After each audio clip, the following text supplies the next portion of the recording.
Hey, my name is Nate, and this is a tutorial on how to be most safe with the Zoom meetings. Tip number 1, using the participant tab.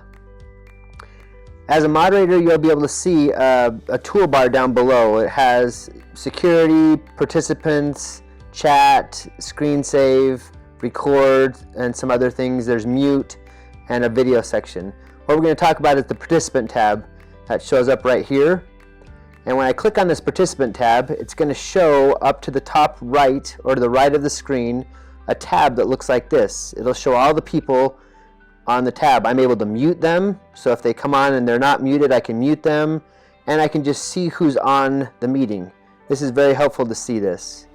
Tip number 2 is enable a co-host.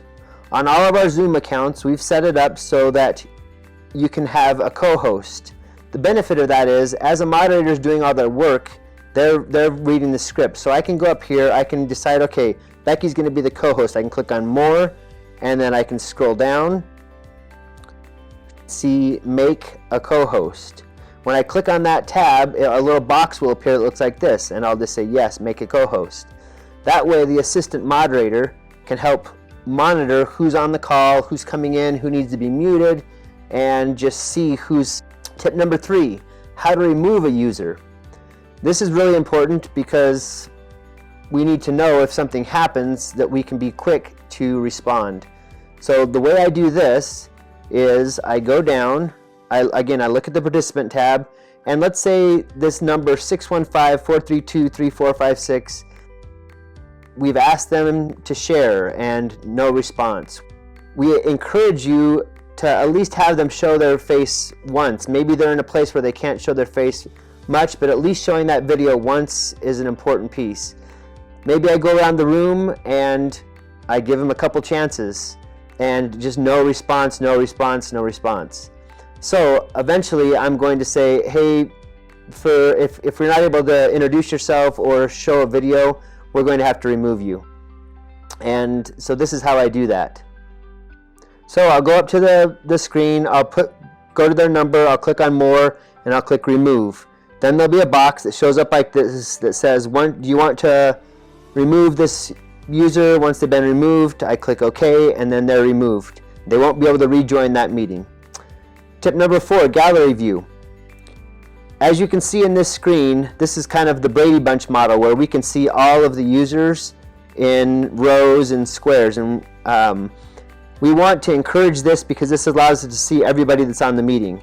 There is another option. If I go up in the top right corner of the screen, you'll see a speaker view. If I click on that, it's going to show whoever is speaking. In this case, it shows the co-host, but I want to click on the gallery view again so I can see everyone that's on the call and monitor that in the best way. We understand that safety is crucial in these meetings. As some of you may have heard, we had a Zoom bombing recently where some men came on to a women's meeting, and we want to give you a couple tips on just what to avoid as far as red flags. Please, no sharing of spreadsheets.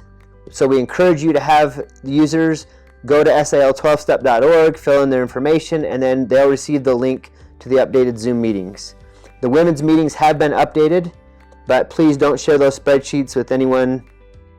Let them go through the process like everyone else.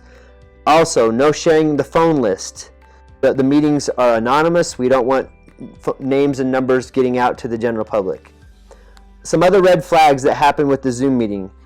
If a person is chatting in the chat window but they're not willing to show their face, that's a red flag. If they come on late, apparently these Zoom bombers came on halfway through the meeting right before the sharing portion. I don't know that they knew anything about how the meeting was going, but they came on late and then they immediately asked when it was their turn to share. Again, at SA Lifeline Foundation, we want it to be a safe place. We want the Zoom meetings to be effective, and we appreciate all that you're doing to make this a safe place. If you have any questions, please contact us at SAL12step.org. Thanks a lot.